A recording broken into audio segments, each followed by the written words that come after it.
Hello മക്കളെ, നമ്മൾ ഇന്ന് എടുക്കാൻ പോകുന്ന വളരെ പ്രധാനപ്പെട്ട ചാപ്റ്റർ ആണ്. വളരെ കുറച്ച് സമയം കൊണ്ട് കൂടുതൽ ഈ ചാപ്റ്റർ മൊത്തം പഠിക്കാനുള്ളത് നമ്മുടെ ഈ ക്ലാസ്സിന്റെ പ്രധാനപ്പെട്ട ലക്ഷ്യം. അപ്പൊ എല്ലാവർക്കും എക്സാമിനർ ഫാമിലിക്ക് എല്ലാവർക്കും സ്വാഗതം. നമ്മൾ എന്ത് ചെയ്യാൻ പോകുന്നത് രണ്ടാമത്തെ ചാപ്റ്റർ റെക്കോർഡിംഗ് ഓഫ് ട്രാൻസാക്ഷൻ എന്ന് പറയുന്ന അക്കൗണ്ടിംഗിലെ ചാപ്റ്റർ ആണ് അല്ലെ. ഇത് നിങ്ങൾ ആദ്യം പഠിക്കേണ്ടത് ടൈപ്സ് ഓഫ് സ്പെഷ്യൽ ജേർണൽ. ഏതൊക്കെയാണ് സ്പെഷ്യൽ ജേർണൽ നിങ്ങൾ പഠിക്കണം. അതുപോലെ തന്നെ നിങ്ങൾ പഠിക്കേണ്ട മറ്റൊരു ഭാഗമാണ് മക്കളെ പിന്നെ സബ്ഡിവിഷൻ ഓഫ് ജേർണൽ എന്താണ്, അതിന്റെ മറ്റൊരു പേരുകളാണ് കേട്ടോ. സബ്സിഡറി ബുക്ക് അല്ലെങ്കിൽ ഡേ ബുക്ക് ഏതൊക്കെയാണ്, ടൈപ്സ് ഓഫ് ജേർണൽ ഏതൊക്കെയാണ് നിങ്ങൾ പഠിക്കേണ്ട ഭാഗമാണ്. വളരെ പ്രധാനപ്പെട്ട ഭാഗമാണ്. അത് ഏതൊക്കെയാണ്? ഒന്ന് ക്യാഷ് ബുക്ക്. ക്യാഷ് ബുക്കിൽ തന്നെ single column, double column, petty cash book ഉണ്ട്. പിന്നെ അതുപോലെ തന്നെ purchase book, purchase return book, sales book, sales return book, അതുപോലെ തന്നെ bills receivable, bills payable, journal proper. ഇതൊക്കെ എന്തിനാന്നൊക്കെ നേരത്തെ നമ്മൾ പറഞ്ഞിട്ടുണ്ട്. നീ ഞാൻ പറയും, അവസാനം പറയും. അപ്പൊ ഇതൊക്കെയാണ് ക്യാഷ് ബുക്ക്. ക്യാഷിന്റെ ട്രാൻസാക്ഷൻ റെക്കോർഡ് ചെയ്യാൻ ക്യാഷ് ബുക്ക് ഉപയോഗിക്കുന്നത് അല്ലെ. പർച്ചേസ് ബുക്ക് എന്ന് പറഞ്ഞാല് സാധനം കടത്തിന്, ഗുഡ്സ് കടത്തിന് വാങ്ങുന്ന റെക്കോർഡ് ചെയ്യുന്ന purchase book, purchase return book, sales book, sales return book, bills receivable, അതുപോലെ തന്നെ ബിൽസ് പേയബിൾ, ജേർണൽ പ്രോപ്പർ. ഇതാണ് പ്രധാനപ്പെട്ട special journal, subdivision of journal, day book എന്ന് പറഞ്ഞു കഴിഞ്ഞാൽ കേട്ടോ. ഓക്കെ, അപ്പൊ ഇതിൽ നമുക്ക് ഏറ്റവും ഇമ്പോർട്ടന്റ് ആയിട്ടുള്ള സാധനമാണ് ഡബിൾ കോളം ക്യാഷ് ബുക്ക് ചെയ്യാന്നുള്ളത്. ഡബിൾ കോളം നിങ്ങൾക്ക് പരീക്ഷയ്ക്ക് യെസ് എന്ന് ഷുവർ പറയുന്ന ഒരു ക്വസ്റ്റ്യൻ നിങ്ങൾ അക്കൗണ്ടിങ്ങില് പ്ലസ് വൺ അക്കൗണ്ട്സിൽ ചോദിക്കുന്നത് 100% ഉറപ്പ് പറയാത്ത ഒരു ചോദ്യം ഉണ്ടെങ്കിൽ അത് ഇതാണ്. പ്രിപ്പയർ ചെയ്യാൻ ഡബിൾ കോളം ക്യാഷ് ബുക്ക് ഒരു ചോദ്യം നമ്മൾ ചെയ്യുന്നുണ്ട്. അപ്പൊ നേരിട്ട് ശ്രദ്ധിക്കുക. നമുക്ക് കുറച്ച് സമയമുള്ളൂ. അപ്പൊ ഒരു 20 മിനിറ്റിന്റെ ഉള്ളിൽ ഈ മാക്സിമം എല്ലാ ഭാഗങ്ങളും ഉൾപ്പെടുത്തിയിട്ടാണ് നമ്മൾ ഈ ഒരു വീഡിയോ ചെയ്തിട്ടുള്ളത് അല്ലെ. അപ്പൊ നിങ്ങൾ എന്താ ചെയ്യുന്നത്, ഞാൻ പിന്നെ ഇതാണ് ഡബിൾ കോളത്തിന്റെ ഒരു ചോദ്യം തന്നിട്ടുണ്ട്. ഓക്കെ, അത് ക്യാഷ് ഇൻ ഹാൻഡ്, അതുപോലെ ബാങ്ക് ഓവർ ഡ്രാഫ്റ്റ്, ഇങ്ങനെ രണ്ട് സാധനങ്ങളുണ്ട്. ഞാനിതാ അതിന്റെ ആൻസർ ഞാൻ ഓൾറെഡി ഇവിടെ സെറ്റ് ചെയ്ത് വെച്ചിട്ടുണ്ട്. കാരണം നമുക്ക് കുറച്ച് സമയമുള്ളൂ. അതിൻ്റെ ഉള്ളിൽ പറഞ്ഞു തരാൻ വേണ്ടിയാണ് ഈ രീതി നമ്മൾ സെലക്ട് ചെയ്തിട്ടുള്ളത് കേട്ടോ. ഇപ്പൊ നോക്കുക, ആദ്യം നിങ്ങൾക്ക് ചോദ്യത്തില് ഇതുപോലെ cash in hand, balance broader തരികയാണെങ്കിൽ, ക്യാഷ് ഇൻ ഹാൻഡ് തരികയാണെങ്കിൽ, ക്യാഷ് ഇൻ ഹാൻഡ് എന്ന് പറഞ്ഞാൽ ഈ പിന്നെ ക്യാഷ് അക്കൗണ്ടിൽ കഴിഞ്ഞ വർഷം അതിന്റെ ബാലൻസ് ആണ് ക്യാഷ് ഇൻ ഹാൻഡ് എന്ന് പറയുന്നത്. അത് നിങ്ങൾ ആദ്യം കാണിക്കേണ്ടത് ഇവിടെയാണ്. ബാലൻസ് ബ്രോഡർ എഴുതിയിട്ട് ക്യാഷ് ഇൻ ഹാൻഡ് എന്ന് പറഞ്ഞാൽ 5300 ആണ്. അത് നമ്മൾ നേരെ ഇവിടെ കാണിക്കാതെ ബാലൻസ് ബ്രോഡർ എഴുതിയാണ്ട് 5300 ക്യാഷ് കാണിക്കുക. അത് അല്ലെങ്കിൽ ഓപ്പണിംഗ് ബാലൻസ് എഴുതാം. നമുക്ക് ബാലൻസ് ബ്രോഡർ എഴുതാണ്ട് പിന്നെ ഇതിന്റെ പുറത്ത് കാണുന്നുണ്ട് ബാങ്ക് ഓവർ ഡ്രാഫ്റ്റ് കാണുന്നുണ്ട്. ചിലപ്പോൾ നിങ്ങൾക്ക് ഇങ്ങനെ തരും cash at bank, credit balance തരും. അങ്ങനെ ക്രെഡിറ്റ് ബാലൻസ് തരാണെങ്കിൽ അത് എന്തായിരിക്കും, ഓവർ ഡ്രാഫ്റ്റ് ആയിട്ട് നിങ്ങൾ എന്ത് ചെയ്യുക, മനസ്സിലാക്കി വെക്കും കേട്ടോ. ഓക്കെ, അപ്പൊ എന്താണ് അത് കാണിക്കേണ്ടത്? നിങ്ങൾ ഓവർ ഡ്രാഫ്റ്റ് വന്നു കഴിഞ്ഞാൽ നിങ്ങൾ ക്രെഡിറ്റ് സൈഡിലാണ് കാണിക്കേണ്ടത്. ഇപ്പൊ ഒന്ന് ഡെബിറ്റ് സൈഡും ഒന്ന് ക്രെഡിറ്റ് സൈഡും കാണിച്ചത്. ഓവർ ഡ്രാഫ്റ്റ് ആണെങ്കിൽ മാത്രം ക്രെഡിറ്റ് സൈഡ് കാണിക്കുക, മറ്റേതാണെങ്കിൽ ഇവിടെ തന്നെയാണ് കാണിക്കേണ്ടത് കേട്ടോ. അതാണ് ഫസ്റ്റ്. പിന്നെ അടുത്ത നോക്കുക, അടുത്ത എന്താണ് പർച്ചേസ് ഗുഡ്സ് ഫോർ ക്യാഷ് അല്ലെ. പർച്ചേസ് ഗുഡ്സ് ഫോർ ക്യാഷ് എന്ന് പറയുമ്പോൾ അതിന് എൻട്രി വരിക purchase account up to cash എന്നാണ് എൻട്രി വരിക. നിങ്ങൾ നോക്കേണ്ടത് നിങ്ങൾ ചെയ്യുന്നത് ക്യാഷ് ബുക്ക് ആണ്, ഡബിൾ കോളം ക്യാഷ് ബുക്ക് ആണ്. അപ്പൊ നമ്മൾ ഏതെങ്കിലും എൻട്രിയുടെ ഒരു ഭാഗത്ത് ഡെബിറ്റോ ക്രെഡിറ്റ് എൻട്രിയിൽ ക്യാഷോ ബാങ്ക് ഉണ്ടോ നോക്കുക. ഇതിൽ ക്യാഷോ ബാങ്ക് ഉണ്ടോ നോക്കൂ. അപ്പൊ നമ്മൾ ഈ എൻട്രിയിൽ ക്യാഷ് നോക്കുക. ക്യാഷ് ഏത് സൈഡിലാണ്? ക്രെഡിറ്റ് ഭാഗത്താണ്. അപ്പൊ നമ്മൾ ഈ അക്കൗണ്ടിന്റെ ക്യാഷ് അക്കൗണ്ടിന്റെ ക്രെഡിറ്റ്, ഇതാണ് ക്രെഡിറ്റ് ഭാഗം. ക്രെഡിറ്റ് ഭാഗത്ത് നമ്മൾ എന്ത് ചെയ്തു, പർച്ചേസ് ചെയ്തു. നേരെ തൊട്ട് മുകളിൽ തന്നെ പേര് ചെയ്താ, ഇതിന്റെ പേര് ചെയ്താ പർച്ചേസ് ചെയ്തിട്ട് ആ എമൗണ്ട് ഇവിടെ കൊടുക്കുക, ക്യാഷിന് കൊടുക്കുക ആണോ. ഓക്കെ, ഇത് ഇവിടെ ക്യാഷ് ആയതുകൊണ്ട് ആ എമൗണ്ട് കൊടുക്കുക, ക്യാഷിന് കൊടുക്കുക 2250 ആകും. ഓക്കെ, അല്ലെങ്കിൽ നമ്മൾ സാധനം പർച്ചേസ് ചെയ്യുമ്പോൾ ക്യാഷ് പോവാണ്. ക്യാഷ് പോകുമ്പോൾ എഴുതുക, പേയ്മെന്റ് എഴുതുക. ക്യാഷ് വരുമ്പോൾ റിസീപ്റ്റ്സ് എഴുതുക, പോകുമ്പോൾ പേയ്മെന്റ്സ് എഴുതുക. ഇതിന്റെ ഫോർമാറ്റ് ഒക്കെ പഠിച്ചിട്ടുണ്ട്. Date receipts, LF cash bank date, പിന്നെ പേയ്മെന്റ് LF ക്യാഷ് ബാങ്ക്, അതാണ് അതിന്റെ ഫോർമാറ്റ്. ഇനി അടുത്ത കാണിച്ചാൽ നോക്കൂ, ക്യാഷ് സെയിൽസ്. ക്യാഷ് സെയിൽസ് എന്ന് പറയുമ്പോൾ എൻട്രി ഇങ്ങനെ വരിക, ക്യാഷ് അക്കൗണ്ട് ടു സെയിൽസ് എന്നാണ് എൻട്രി വരിക. അപ്പൊ ഇതിന് ക്യാഷ് ഉണ്ട്. ക്യാഷ് ഏത് ഭാഗത്താണ്? ഡെബിറ്റ് ഭാഗത്താണ്. അപ്പൊ ഈ അക്കൗണ്ട് ഡെബിറ്റ് ഭാഗത്ത് എന്ത് ചെയ്തു, സെയിൽസ് കേട്ടോ. സെയിൽസ് എമൗണ്ട് കൊടുത്തു 13,500 കൊടുത്തു. ഇനി അല്ലെങ്കിൽ നമുക്ക് എങ്ങനെ ചിന്തിക്കാം, നോക്കൂ, ഈ റെസിപ്റ്റ്സ് എന്ന് പറയുന്നത് നമുക്ക് ക്യാഷ് സെയിൽസ് എന്ന് പറയുമ്പോൾ ക്യാഷ് നമുക്ക് കിട്ടില്ലേ, നമ്മൾ കിട്ടുമ്പോൾ ഏത് ഭാഗത്ത് ചെയ്തു, റെസിപ്റ്റ്സ് ചെയ്തു. അതുകൊണ്ട് ഈ ഭാഗത്ത് ചെയ്തു. ഓക്കെ, പിന്നെ അതുപോലെ അടുത്ത നോക്കൂ, അടുത്ത എന്താണ്, അടുത്ത ചോദ്യം നോക്കൂ, അടുത്ത ക്യാഷ് ഡെപ്പോസിറ്റ് ബാങ്ക് അല്ലെ. ഇത് നമ്മൾ കോൺട്രാ എൻട്രി പറയുന്നത്, കോൺട്രാ എൻട്രി ബാങ്കിലേക്ക് ക്യാഷ് ഡെപ്പോസിറ്റ് ചെയ്ത് എൻട്രി വരിക ബാങ്ക് അക്കൗണ്ട് ടു ക്യാഷ് എന്നാണ്. ഇതുവരെ നമ്മൾ കണ്ടാല് ഒരു ക്യാഷ് ആണ് അല്ലെങ്കിൽ ബാങ്ക് ഒരു ഭാഗത്ത് ഉണ്ടാവും. ഇതിൽ രണ്ട് എൻട്രി ഒന്നിച്ച് ഇതിന് പറഞ്ഞ പേരാണ് കോൺട്രാ എൻട്രി എന്ന് പറയുന്നത്. എന്താ പറയാ, കോൺട്രാ എൻട്രി. ഇങ്ങനെ വരുമ്പോൾ നോക്കൂ, ഇതിന്റെ ഡെബിറ്റ് ഭാഗത്ത് എന്താണ്, ബാങ്കില്. അപ്പൊ നമ്മൾ നേരെ ഡെബിറ്റ് ഭാഗത്ത് കൊണ്ടുപോയിട്ട് എന്ത് ചെയ്തു, ക്യാഷ് ചെയ്തു കേട്ടോ. ഈ ഇതിന്റെ ഓപ്പോസിറ്റ് ഉള്ള സാധനം ക്യാഷ് ഇല്ലേ, അതിന്റെ പേരാണ് നേരെ അവിടെ കൊണ്ടുപോയിട്ട് ചെയ്തത് ക്യാഷ് എന്ന് എഴുതി കേട്ടോ. എന്നിട്ട് എമൗണ്ട് അവിടെ കൊടുത്ത് ബാങ്ക് കോളത്ത് കൊടുത്ത്. കാരണം എന്താ, എമൗണ്ട് ബാങ്ക് കോളത്ത് കൊടുക്കാൻ കാരണം എന്താണ്, ഡെബിറ്റിലെ ബാങ്കാണുള്ളത്, അതുകൊണ്ടാണ് എമൗണ്ട് ബാങ്ക് കോളത്ത് കൊടുത്തത്. ഇനി നേരെ ഇവിടെ തിരിച്ചു വന്നിട്ട് 7ാം തീയതി സെയിം ഡേറ്റ് വേണ്ടോ, ക്രെഡിറ്റ് സൈഡിലാണ് ബാങ്ക് ഉള്ളത്. അപ്പൊ ക്രെഡിറ്റ് സൈഡിൽ നമ്മൾ നേരെ എന്ത് കൊടുത്തിട്ട് ബാങ്ക് എഴുതി കണ്ടോ, ബാങ്കിൽ എഴുതിയിട്ട് ആ എമൗണ്ട് എവിടെ കൊടുത്ത് ക്യാഷ് കൊടുത്ത് കാരണം ക്യാഷ് ക്രെഡിറ്റില് ക്യാഷ് നിൽക്കുന്ന ക്രെഡിറ്റ് സൈഡിൽ ആയതുകൊണ്ട് ക്രെഡിറ്റ് സൈഡിൽ ക്യാഷിലാണ് എമൗണ്ട് കൊടുത്ത്.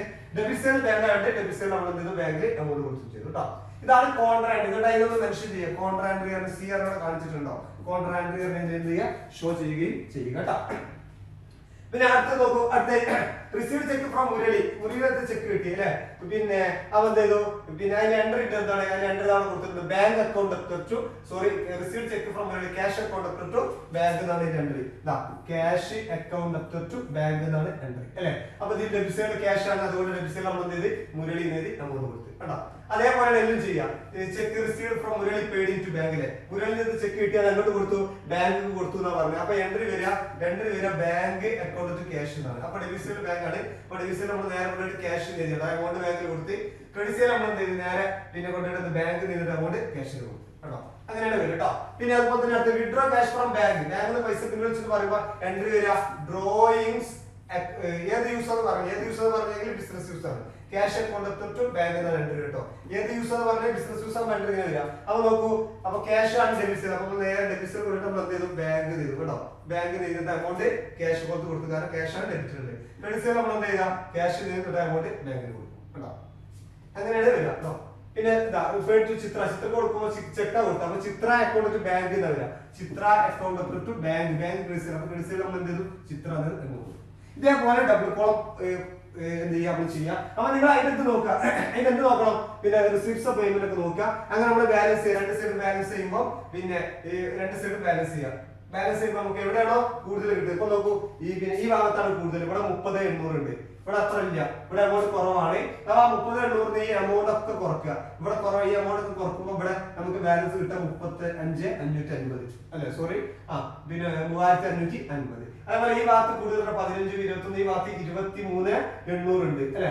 ഈ ഇവിടെ അത്ര ഇല്ല, ഇവിടെ അത്ര ഉള്ളൂ. ഇവിടെ കുറവാണ്, ഇവിടെ അത്ര ഇല്ല. അപ്പൊ കുറക്കുമ്പോൾ നമുക്ക് ബാലൻസ് കിട്ടാൻ 12,200. ഈ 23,800 ഇവിടുത്തെ എമൗണ്ട് കുറച്ചു കിട്ടും. നിങ്ങൾ ചെയ്യാം. ഇപ്പൊ സമയം ഞാൻ പറയാം, ജസ്റ്റ് കാണിച്ചു തരുന്നുള്ളൂ. ആ പൈസ നേരെ ഇറക്കേണ്ടത് അടിക്ക് ചെയ്ത പ്രോഡം ചെയ്യട്ടോ. ഈ പൈസ ഇറക്കി ചെയ്താൽ 3,550, അതുപോലെ 12,200 ബാലൻസ് ബ്രോഡോൺ. ഇതാണ് ഡബിൾ കോളം ക്യാഷ്. നിങ്ങൾ ഷുവർ ആയിട്ട് പഠിക്കുന്ന ചോദ്യമാണ്. നിർബന്ധമായിട്ട് മക്കൾ പഠിച്ചിരിക്കട്ടോ. സംശയം ഒന്നും റിപ്പീറ്റ് അടിച്ച് കാണാൻ കേട്ടോ. നമുക്ക് കുറച്ച് സമയമുള്ളൂ. നമ്മൾ ഇതിന്റെ ക്ലാസ് നമ്മൾ ഒരുപാട് ക്ലാസ് നമ്മൾ യൂട്യൂബ് ചെയ്തിട്ടുണ്ട്. ആ ക്ലാസ് ഒന്നും എന്ത് ചെയ്യാം നോക്കട്ടോ. ഓക്കെ, ഇനി നമ്മൾ അടുത്ത് പോകുന്നത് പെറ്റി ക്യാഷ് ബുക്ക് ആണ് അല്ലെ. പെറ്റി ക്യാഷ് ബുക്ക് എങ്ങനെ ചെയ്യാൻ പറഞ്ഞു. പെറ്റി ക്യാഷ് ബുക്ക് നോക്കി പെറ്റി ക്യാഷ് ബുക്ക് ചെയ്യാം. പെറ്റി ക്യാഷ് ബുക്ക് ചെയ്യാൻ നോക്കും. അതാണ് ഞാൻ ഇതിൽ കൊടുത്തിട്ടുണ്ട് പറയാണ്. ഈ ഫോർമാറ്റ് നോക്കുക നിങ്ങള്.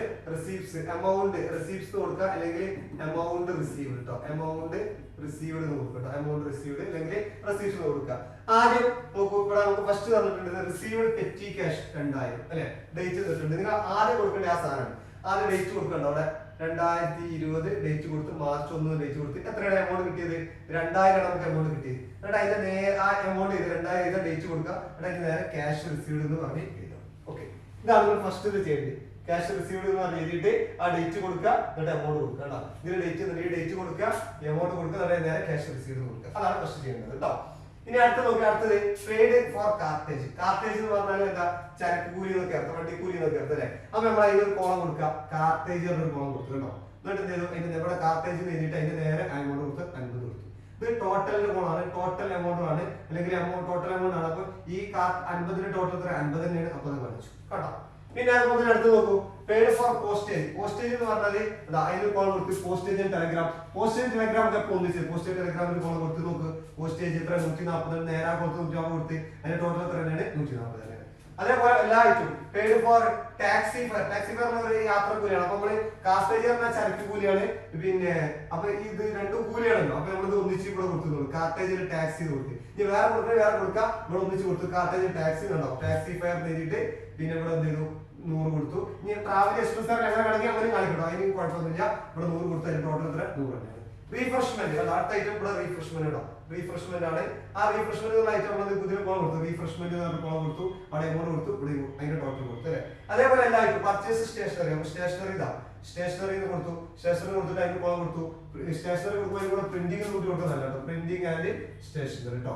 പ്രിന്റിംഗ് ആൻഡ് സ്റ്റേഷനറി നേരെ അതിന്റെ എമൗണ്ട് കൊടുത്തു. എത്രയാണ് പ്രിന്റിംഗ് സ്റ്റേഷനറി എമൗണ്ട് 80 ആണ് കേട്ടോ. 80 നേരെ കൊടുത്തു. പിന്നെ ടെലഗ്രാം അല്ലെ. പിന്നെ അടുത്തെന്താണ് പെയ്ഡ് ഫോർ ടെലഗ്രാം അപ്പൊ എന്ത് ചെയ്തു നമ്മൾ പോസ്റ്റേജ് ടെലഗ്രാം കൊടുക്കുക പോസ്റ്റേജ് ടെലഗ്രാം എന്നിട്ട് അതിന് ഓൾറെഡി നമ്മൾ എഴുതിയ അതിന് amount ഇങ്ങനെയാണ് റിപ്പയർസിന് റിപ്പയറിംഗ് ആണ് ഒരു കോളം കൊടുത്തത് റിപ്പയർ ആണ് അടുത്ത് ആ റിപ്പയറിന് ഒരു കോളം കൊടുത്തു amount കൊടുത്തു ഇനി എന്താ ചെയ്യാ ബാലൻസ് നോക്കി ഇവിടുന്ന് വരക്കുന്നത് ഇവിടുന്ന് ഇങ്ങനെ വരച്ചിട്ട് ബാലൻസ് ചെയ്യുക എന്നിട്ട് ഓരോ കോളം ബാലൻസ് ചെയ്താ ഇവിടെ 150 ഇങ്ങനെ ബാലൻസ് ചെയ്തിട്ടുണ്ടോ ഓരോ കോളത്ത് ബാലൻസ് ചെയ്തിട്ട് ഈ അത് ചെയ്തിട്ട് നമ്മൾ ബാലൻസ് ചെയ്യുമ്പോൾ ചെയ്യേണ്ടത് ഈ amount എന്താ ആദ്യം ഇത് ടോട്ടൽ ചെയ്യാം കേട്ടോ ഇത് തമ്മിലാണ് ടോട്ടൽ ഈ രണ്ട് amount തമ്മിലാണ് ടോട്ടൽ ചെയ്യേണ്ടത് ഇവിടെ ടോട്ടൽ amount 2000 ആണ് ഈ ഭാഗത്ത് ടോട്ടൽ amount വരുന്നത് 780 ആണ് കേട്ടോ ഇവിടെ എത്ര ടോട്ടൽ 780 ആണ് സോറി 1000 എത്രയാണ് 1200 ആണ് ഇതിന്റെ ടോട്ടൽ എത്രയാണ് 1200 ആണ് കേട്ടോ എത്രയാണ് 1200 അല്ല 1200 അല്ലല്ലോ പിന്നെ എത്രയാണ് നോക്കി 780 അത് ഇങ്ങനെ മൊത്തം കൂട്ടുമ്പോൾ 700 കൂട്ടിയിട്ട് 780 ആ 780 നിന്ന് എന്ത് ചെയ്യാറോ എന്താണ് ടോട്ടൽ ഇവിടെ 2000 ഉണ്ട് ഇവിടെ എത്രയാണ് 780 അപ്പൊ ഈ 2000 നിന്ന് 750 കുറച്ച് ബാക്കി എത്ര കിട്ടും 1220 കിട്ടും അതിന്റെ നേരെ ബാലൻസ് ക്യാരിട്ട് ഒന്ന് കൊടുക്കുക അങ്ങോട്ട് നേരെ എന്നിട്ട് അടിയിലേക്ക് ഇറക്കി 1220 അതിന്റെ നേരെ കൊടുക്കുക ബാലൻസ് പ്രോഡോ കേട്ടോ എന്നിട്ട് അടിയിൽ ഈ ക്യാഷ് ഇവിടെ കൊടുത്ത ക്യാഷ് ഒന്നുകൂടി ഇറക്കിയിട്ട് അടിയിലേക്ക് 780 ഇറക്കിയിട്ട് അതിന്റെ നേരെ എന്താ ചെയ്യുക ക്യാഷ് ചെയ്ത് ക്യാഷ് റിസീവ് ചെയ്ത് കഴിഞ്ഞാൽ പെട്ടെന്ന് ക്യാഷ് അതാണ് പെറ്റി ക്യാഷ് ബുക്ക് എന്ന് പറയുന്നത് കേട്ടോ ഓക്കെ ഇനി നമ്മൾ അടുത്ത് നോക്കി അടുത്ത എന്താണ് അടുത്ത എന്റെ പർച്ചേസ് ബുക്കാണ് പർച്ചേസ് ബുക്ക് ഒന്നുമില്ല പർച്ചേസ് ഫ്രം സൂര്യ ട്രേഡേഴ്സിന് വാങ്ങിയ സാധനം നോക്കിട്ടോ നിങ്ങൾ ചെയ്യേണ്ടത് ആദ്യം കമ്പനിയുടെ പേര് കൊടുക്കും നമ്മൾ സൂര്യ ട്രേഡേഴ്സിന് നമ്മൾ എന്ത് ചെയ്തു ആ കമ്പനിയുടെ പേര് കൊടുത്തു ഫോർമാറ്റ് ഒക്കെ നിങ്ങൾ നോക്കട്ടോ ഫോർമാറ്റ് എന്താ ഡേറ്റ് ചില പിന്നെ നെയിം ഓഫ് സപ്ലർ ചില ആൾക്കാർ ഇവിടെ അതിന് ശേഷം ഇൻവോയ്സ് ഒക്കെ വന്നിട്ടുണ്ടാവും അതിന് തെറ്റൊന്നുമില്ല ഇങ്ങനെ വന്നാലും പ്രശ്നം എങ്ങനെയൊക്കെ ഫോർമാറ്റ് ചെയ്തിട്ടോ ചിലപ്പോൾ ഇൻവോയ്സ് നമ്പർ ഇവിടെ 3ാമത് വന്നിട്ടുണ്ടാവും അങ്ങനെ ചെയ്താലും തെറ്റില്ല മിസ്റ്റേക്ക് ഇല്ല കേട്ടോ ഓക്കെ പിന്നെ അങ്ങനെ ചെയ്താൽ ഇങ്ങനെയൊക്കെ ചെയ്തിട്ട് കുഴപ്പമൊന്നുമില്ല നോ പ്രോബ്ലം കമ്പനിയുടെ പേര് ചെയ്താൽ എന്നിട്ട് അവിടുന്ന് വാങ്ങിയ സാധനം എന്താ 20 വാച്ച് വാങ്ങി 150 രൂപ 30 കിഡ്സ് ഗ്ലാസ് വാങ്ങി അതിന് ഡിസ്കൗണ്ട് കിട്ടിയതോ അപ്പൊ ആ സാധനങ്ങളൊക്കെ അതേപോലെ ഇതുണ്ടോ 20 ബോയ്സ് വാച്ച് വാങ്ങി പിന്നെ 30 കിഡ്സ് ഗ്ലാസ് വാങ്ങി ഈ സാധനങ്ങളൊക്കെ വാങ്ങി അത് നോക്കി ഒന്നിന്റെ വിലയാണ് പിന്നെ 150 അങ്ങനെ 20 വാങ്ങി അപ്പൊ 20 150 3600 30 കിഡ്സിന്റെ സൺഗ്ലാസ് 30 × 240 അങ്ങനെ ടോട്ടൽ 10800 ഉണ്ട് നമ്മൾ എന്ത് ചെയ്തു നമുക്ക് ഡിസ്കൗണ്ട് ഉണ്ട് 10% ഡിസ്കൗണ്ട് എങ്ങനെയാണ് 10800 × 10/100 ചെയ്താൽ മതി അത് കിട്ടും നമുക്ക് 1080 ആണോ അപ്പൊ അങ്ങനെ ഈ 10800 1080 കുറച്ച് ബാക്കിയുള്ള amount 9720 ഡിസ്കൗണ്ട് എപ്പോഴും കുറക്കണം സാധനമല്ലേ ഡിസ്കൗണ്ട് നമ്മൾ കുറക്കണം കേട്ടോ ഓക്കെ അതാണ് അതിലുള്ളത് കേട്ടോ ഇനി അടുത്ത് നോക്കൂ അടുത്ത 12-ാം തീയതി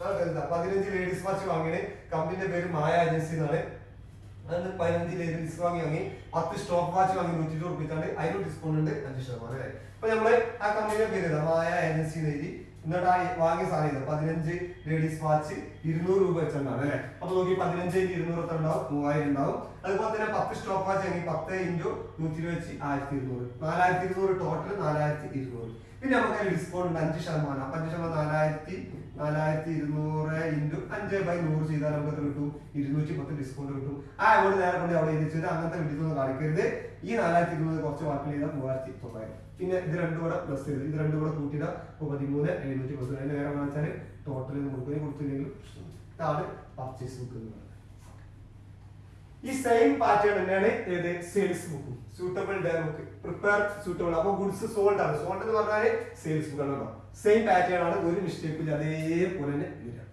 നോക്കിയിട്ട് ജസ്റ്റ് ഒന്ന് കാട്ടുക നമുക്ക് ഇനി പ്രത്യേകം ചെയ്യേണ്ട ആവശ്യമില്ല ഇതാണ് അതിന്റെ ഫോർമാറ്റ് ആണ് പിന്നെ ഇവിടെ ഡേറ്റ് നെയിം ഓഫ് കസ്റ്റമർ കൊടുക്കുക നെയിം ഓഫ് കസ്റ്റമർ കേട്ടോ നെയിം ഓഫ് കസ്റ്റമർ എന്നാണ് ഇതിന്റെ നെയിം ഓഫ് കസ്റ്റമർ കൊടുക്കുക കണ്ടോ ഇവിടെ കമ്പനിയുടെ പേരായി കൃഷ്ണ സ്റ്റോർ ഇവിടെ നോക്കി കൃഷ്ണ സ്റ്റോറിൽ വാങ്ങി നമുക്ക് കമ്പനിയുടെ പേര് വാങ്ങിയ സാധനം 40 ടീഷർട്ട് 25 ജീൻസ് വാച്ച് ഇതൊക്കെയാണ് വാങ്ങി 10% ഡിസ്കൗണ്ട് ഒക്കെ ഉണ്ട് അല്ലെ ഈ ചോദ്യത്തിന് അപ്പൊ അതേപോലെ കൊടുക്കുക 40 ടീഷർട്ട് വാങ്ങി 40 ഒന്നിന്റെ വില 500 40,500 20,000 25 ജീൻസ് വാങ്ങി 750 രൂപ ഒന്ന് ഇപ്പൊ 25 750 18,750 ടോട്ടൽ 38,750 അതിന് 10% ഡിസ്കൗണ്ട് 3,825 ഇങ്ങനെ കാണാം 38,750 × 10/100 ചെയ്താൽ മതി 10% വരും അത് കുറച്ച് ബാക്കി ഉണ്ടാവും 34,775 അതേപോലെ എല്ലാ സ്ഥലത്തെ കമ്പനിയുടെ പേര് പിന്നെ 20 ചുരിദാർ 400 രൂപയാണ് അപ്പൊ 20 × 400 8,000 50 കുർത്ത വാങ്ങി 300 രൂപയാണ് അപ്പൊ 50 × 300 15,000 ടോട്ടൽ 23 അതിന് ഡിസ്കൗണ്ട് 5% അത് കുറച്ചിട്ട് ബാക്കിയുള്ള കൊണ്ട് കിട്ടും ഇതേപോലെ എന്തും ചെയ്യുക പർച്ചേസ് ബുക്ക് ഇങ്ങനെ ചെയ്യുക അതേപോലെ തന്നെ ഏതും ചെയ്യുക നമ്മുടെ സെയിൽസ് ബുക്കും ചെയ്യുക അതിനൊരു മാറ്റമില്ല ഓക്കെ. അപ്പൊ ഓക്കെയാണ്. ഇതാണ് നമ്മൾ ഇമ്പോർട്ടന്റ് സ്പെഷ്യൽ ജേണൽ ഏതൊക്കെയെന്ന് പറയാണ്. അതിലൊരു എക്സ്പ്ലനേഷൻ ആണ്. അപ്പൊ പിന്നെ അതിലുള്ളത് പർച്ചേസ് റിട്ടേൺ ബുക്കാണ്. പർച്ചേസ് റിട്ടേൺ ബുക്കും പിന്നെ അതുപോലെ തന്നെ സെയിൽസ് റിട്ടേൺ ബുക്കും. പർച്ചേസ് ബുക്ക് എങ്ങനെ ചെയ്യുക, സെയിൽസ് ബുക്ക് എങ്ങനെ ചെയ്യുക, അതേപോലെ ഇത് ചെയ്യുക, ഒരു മാറ്റമില്ല. പർച്ചേസ് ബുക്കും സെയിൽസ് ബുക്കും പർച്ചേസ് റിട്ടേൺ ഒക്കെ ഒരേപോലെ. ഏതെങ്കിലും ഒരു ബുക്ക് പഠിച്ചാൽ പർച്ചേസ് ബുക്ക് പഠിച്ചാൽ സെയിൽസ് ബുക്കും ചെയ്യാം, സെയിൽസ് റിട്ടേൺ പഠിക്കുക, പർച്ചേസ് റിട്ടേൺ പഠിക്കുക. അപ്പോൾ അത് ഓരോന്നും സ്പെസിഫിക് എടുത്ത് പഠിക്കേണ്ട, അതിന്റെ ഫോർമാറ്റ് ആണ് നമ്മൾ പഠിക്കേണ്ടത്. അപ്പൊ നമ്മള് പിന്നെ അതിന്റെ ഫോർമാറ്റ് ജസ്റ്റ് പറഞ്ഞാൽ ഇതാണ് എന്ത് നമ്മുടെ പർച്ചേസ് ബുക്കിന്റെ ഫോർമാറ്റ്. ആ സ്ഥാനത്ത് ഈ ഇൻവോയ്സിന്റെ നമ്പർ, ഇൻവോയ്സിന്റെ സ്ഥാനത്ത് പർച്ചേസ് റിട്ടേൺ ആവുമ്പോൾ ഡെബിറ്റ് നോട്ട് ആവും. അതൊന്ന് കൊടുത്തിരിക്കുക, ഡെബിറ്റ് നോട്ട് കേട്ടോ, ഡെബിറ്റ് നോട്ട് ആവും ഏത് പർച്ചേസ് റിട്ടേൺ ബുക്ക് ആവുമ്പോൾ. അതേപോലെ ഇതാണ് സെയിൽസ് ബുക്ക് എന്ന് പറഞ്ഞത്. ഈ സെയിൽസ് ബുക്ക് ഇത് സെയിൽസ് റിട്ടേൺ ആവുമ്പോൾ ഈ ഇൻവോയ്സിന്റെ സ്ഥാനത്ത് എന്താവും, ക്രെഡിറ്റ് നോട്ട് ആവും. ബാക്കിയൊക്കെ സെയിൽസിന്റെ അതേ ഫോർമാറ്റ് ആണ്. അത് മാത്രം മനസ്സിലാക്കി, അതിൽ പ്രത്യേക ചേഞ്ച് ഒന്നുമില്ല കേട്ടോ. ഇനി ഞാന് പറയുന്നുണ്ട് നോക്കി, ഇമ്പോർട്ടൻസ് സ്പെഷ്യൽ പരീക്ഷയ്ക്ക് ചോദിക്കും. ക്യാഷ് ബുക്ക് ഉപയോഗിക്കുക for recording all cash transaction. ക്യാഷിന്റെ എല്ലാ ഇടപാടും റെക്കോർഡ് ചെയ്യാൻ ഏത് ഉപയോഗിക്കും, നമ്മള് ക്യാഷ് ബുക്ക് ഉപയോഗിക്കുക. പിന്നെ അത് ക്യാഷ് അപ്പൊ ഒരു example, rent paid by cheque, ചെക്കായിട്ട് റെന്റ് കൊടുത്തു, ഗുഡ്സ് പർച്ചേസ് ബൈ ചെക്ക്, അതൊക്കെ എന്താണ് ക്യാഷിന്റെ ട്രാൻസാക്ഷൻ. അപ്പൊ ക്യാഷ് ബുക്കിലാണ് എഴുതുന്നത്. പർച്ചേസ് ബുക്ക് എന്ന് പറഞ്ഞാൽ for recording credit purchase, goods കടത്തിന് വാങ്ങിയാൽ പർച്ചേസ് ബുക്കിൽ ഉപയോഗിക്കും. പിന്നെ സെയിൽസ് ബുക്ക് എന്ന് പറഞ്ഞാൽ ഗുഡ്സ് കടത്തിന് വിൽക്കുകയാണെങ്കിൽ ബുക്കും സെയിൽസ് ബുക്കിൽ ഉപയോഗിക്കും. പർച്ചേസ് റിട്ടേൺ എന്ന് പറഞ്ഞാൽ എന്താണ്, for recording the goods return by the trader to the supplier. അല്ലെ, വാങ്ങിയ സാധനം തിരിച്ചു വരാം. ഒരു വാങ്ങിയ സാധനം തിരിച്ചു, ഒരു കച്ചവടക്കാരൻ വാങ്ങിയ സാധനം സപ്ലയറിന് തിരിച്ചു കൊടുക്കുകയാണെങ്കിൽ അതേ ബുക്കിൽ എഴുതാം, പർച്ചേസ് റിട്ടേൺ ബുക്കിലാണ് എഴുതിയത് കേട്ടോ. പിന്നെ സെയിൽസ് റിട്ടേൺ ബുക്ക് എന്താണ്, for recording the goods return to the trader by his customer. അല്ലെ, ഒരു കച്ചവടക്കാരന് കസ്റ്റമർ തിരിച്ചു തരാണ് സാധനം, വിറ്റ സാധനം തിരിച്ചു വരുമ്പോ മടക്കി വരുമ്പോ അല്ലെങ്കിൽ വിറ്റ സാധനം മടക്കി തരുമ്പോ ഇതാണ് സെയിൽസ് റിട്ടേൺ ബുക്കിൽ. ബിൽസ് റിസീവ്ഡ് പറഞ്ഞാൽ business for recording bill all bills received by the trader from the customer. അല്ലെ, ഒരു ബിസിനസ് സ്ഥാപനത്തിന് കിട്ടാനുള്ള പൈസ ഒക്കെ റെക്കോർഡ് ചെയ്ത് പുസ്തകത്തിന്റെ പേരാണ് ബിൽസ് റിസീവ്ഡ്. ഇത് അതിന്റെ നേരെ ഓപ്പോസിറ്റ്, ഒരു ബിസിനസ് സ്ഥാപനം ആർക്കൊക്കെ പൈസ കൊടുക്കാണ്ടോ, bill given to the supplier, ആർക്കൊക്കെ പൈസ കൊടുക്കാണ്ടോ അത് റെക്കോർഡ് ചെയ്തിട്ടാണ് ബിൽസ് റിസീവ്ഡ്. കിട്ടാനുള്ള ബിൽസ് റിസീവ്ഡ്, കൊടുക്കാനുള്ള ബിൽസ് കേട്ടോ. ജേണൽ പ്രോപ്പർ ഏറ്റവും ഇമ്പോർട്ടന്റ് ആണ്. ഇതിലൊന്നും പെടാത്ത ട്രാൻസാക്ഷൻ, ഇതിലൊന്നും പെടാത്ത ട്രാൻസാക്ഷൻ പറഞ്ഞാൽ ഇതൊക്കെയാണ്: opening entries, closing entries, rectification entries, adjusting entries, transfer entries. ഇത് വളരെ പ്രധാനപ്പെട്ടതാണ്. Goods withdrawn for personal use, goods ആണ് അതിന്റെ എൻട്രി ഇങ്ങനെ വരിക, drawings account after to purchase എന്നാണ് കേട്ടോ. അതിന്റെ എൻട്രി എപ്പോഴും ചോദിക്കുന്നതാണ്. ഗുഡ്സ് വിഡ്രോൺ ഫോർ പേഴ്സണൽ യൂസിന്റെ എൻട്രി ഇതാ, ഡ്രോയിങ്സ് അക്കൗണ്ട് ടു പർച്ചേസ്, മാറിപ്പോകരുത് കേട്ടോ. Drawings account to purchase. Credit purchase or sale of fixed asset, fixed asset കടത്തിന് വാങ്ങിയാൽ വിറ്റത് അപ്പൊ അങ്ങനെ തരും. പിന്നെ machinery purchased from ABC limited on credit, on credit കടത്തിന്. അപ്പൊ കടന്ന് കേൾക്കുമ്പോൾ നേരെ പർച്ചേസ് ബുക്കിൽ എഴുതിയത്. ഇവിടെ വാങ്ങുന്നത് എന്താണ്, മെഷീനറി വാങ്ങുന്നത്. ഫിക്സ്ഡ് അസറ്റ് കടത്തിന് വാങ്ങിയാലും വിറ്റാലും ജേണൽ പ്രോപ്പർ ആണ്. എപ്പോഴും പരീക്ഷയ്ക്ക് വരുന്നതാണ് ജേണൽ പ്രോപ്പർ. മറക്ക് കേട്ടോ, ഫിക്സ്ഡ് അസറ്റ് കടത്തിന് വാങ്ങിയാലും വിറ്റാലും ഏത് ബുക്കിൽ എഴുതുക, ജേണൽ പ്രോപ്പറിലാണ് എഴുതുക. അതവിടെ കൊടുത്തേക്കുക. ഇനി കോൺട്രാക്ട് എന്ന് പറഞ്ഞാൽ നോക്കി, the entries that affect the debit side and credit side of the cash book. Cash ബുക്കിന്റെ ഡെബിറ്റ് സൈഡിനെയും ക്രെഡിറ്റ് സൈഡിനെയും ബാധിക്കുന്ന എൻട്രീസിനെ പറഞ്ഞ പേരാണ് കോൺട്രാക്ട്. ഇതിന് എക്സാമ്പിൾ ചെയ്താൽ ചോദിക്കാറുണ്ട്. ഓപ്പൺ ചെയ്യാൻ ബാങ്ക് അക്കൗണ്ട്, ക്യാഷ് ബാങ്ക് ഒന്നിച്ച് ഒരു എൻട്രി പറഞ്ഞ പേരാണ്. ഓപ്പൺ ചെയ്യാൻ ബാങ്ക് അക്കൗണ്ട്, ബാങ്കിലെ അക്കൗണ്ട് ഓപ്പൺ ആക്കി. ഡെപ്പോസിറ്റ് ഇൻ ടു ബാങ്ക്, ബാങ്കിലേക്ക് ഡെപ്പോസിറ്റ് ചെയ്തു. Cash withdrawal four business use, business use cash withdraw ചെയ്തു. ഇത് കോൺട്രാക്ടർക്ക് എക്സാമ്പിൾ ആണ്, മറക്കരുത് കേട്ടോ. ഇനി എന്താണ് പെറ്റി ക്യാഷ് ബുക്ക് എന്ന് പറഞ്ഞാൽ, this is the book prepared by the petty cash. Petty ക്യാഷിലാണ് ബുക്ക് തയ്യാറാക്കി ചോദ്യം കേട്ടോ. പിന്നെ it is used for recording tiny expense of the business. ഉണ്ടാകുന്ന ചെറിയ ചെറിയ എക്സ്പെൻസ് റെക്കോർഡ് ചെയ്യാനാണ് ഇത് ഉപയോഗിക്കുന്നത്. ഓക്കെ അല്ലേ? പിന്നെ അതാണ് example printing and stationery exam. നമുക്ക് വളരെ കുറച്ച് സമയം കൊണ്ട് മാക്സിമം കാര്യങ്ങൾ അതുകൊണ്ടാണ് സ്പീഡിൽ പോകുന്നത് കേട്ടോ. പിന്നെ ഇൻവെസ്റ്റ് എമൗണ്ട് എന്ന് പറഞ്ഞാൽ fixed amount advanced to the petty cashier in the beginning of the period by the main cashier. ഒരു മെയിൻ കാഷ്യർ ബിസിനസിന്റെ തുടക്കത്തിൽ പെറ്റി കാഷ്യർക്ക് അഡ്വാൻസ് ആയിട്ട് കൊടുക്കുന്ന എമൗണ്ടിനെ പറയുന്ന പേരാണ് ഇൻവെസ്റ്റ് എമൗണ്ട് എന്ന് പറയുന്നത്. മെയിൻ കാഷ്യർ പെറ്റി കാഷ്യർക്ക് ബിസിനസിന്റെ ആരംഭത്തിൽ അഡ്വാൻസ് ആയിട്ട് കൊടുക്കുന്ന എമൗണ്ടിനെ പറയുന്ന പേരാണ് ഇൻവെസ്റ്റ് എമൗണ്ട് എന്ന് പറയുന്നത് കേട്ടോ. ഓക്കെ, പിന്നെ ഒരു കാര്യം വിട്ടുപോയി, ഡെബിറ്റ് നോട്ടും ക്രെഡിറ്റ് നോട്ടും. ഡെബിറ്റ് നോട്ടും ക്രെഡിറ്റ് നോട്ട് എന്താണെന്ന് ചോദിച്ചാൽ, ഡെബിറ്റ് നോട്ട് അതുപോലെ തന്നെ ക്രെഡിറ്റ് നോട്ട് എന്താണെന്ന് ചോദിച്ചാൽ, ഡെബിറ്റ് നോട്ട് പറഞ്ഞാൽ ഒരു സോഴ്സ് ഡോക്യുമെന്റ് ആണ്. Document four recording purchase return. Purchase return record ചെയ്യാനുള്ള സോഴ്സ് ഡോക്യുമെന്റ് പറഞ്ഞ പേരാണ് ഡെബിറ്റ് നോട്ട്. ഇത് ഒരു സോഴ്സ് ഡോക്യുമെന്റ് ആണ് ഫോർ റെക്കോർഡിംഗ് സെയിൽസ് റിട്ടേൺ. മാറിപ്പോകുന്നത് കേട്ടോ. സെയിൽസ് റിട്ടേൺ റെക്കോർഡ് ചെയ്യുന്ന സോഴ്സ് ഡോക്യുമെന്റ് ആണ് ഏതെന്ന് പറഞ്ഞത് credit note. Purchase return record ചെയ്യുന്ന സോഴ്സ് ഡോക്യുമെന്റ് ആണ് ഏതെന്ന് പറഞ്ഞത് ഡെബിറ്റ് നോട്ട് എന്ന് പറയുന്നത്. അപ്പൊ ഇത്രയാണ് ഈ ചാപ്റ്ററിൽ വരുന്ന പ്രധാനപ്പെട്ട ഭാഗങ്ങള്. അപ്പൊ ഈ ഭാഗങ്ങൾ നിങ്ങൾ കൃത്യമായിട്ട് പഠിച്ചിരിക്കണം കേട്ടോ. ഓക്കെ, അപ്പൊ എല്ലാവർക്കും ഓക്കെ അല്ലേ? സെറ്റ് അല്ലേ? സംശയമൊന്നും ക്ലിയർ അല്ലേ? ഇതാണ് നമുക്ക് ഈ പാഠത്തിൽ പറയാനുള്ള പ്രധാനപ്പെട്ട ഭാഗങ്ങൾ. അപ്പൊ എല്ലാവർക്കും ഇത് ഓക്കെ. കോൺട്രാക്ട് മാർക്ക് ചെയ്ത് രണ്ട് ഇത് entry that affect the debit side and credit side of A cash book. അതിന് പറഞ്ഞ പേരാണ് കോൺട്രാക്ട്. ഓക്കെ.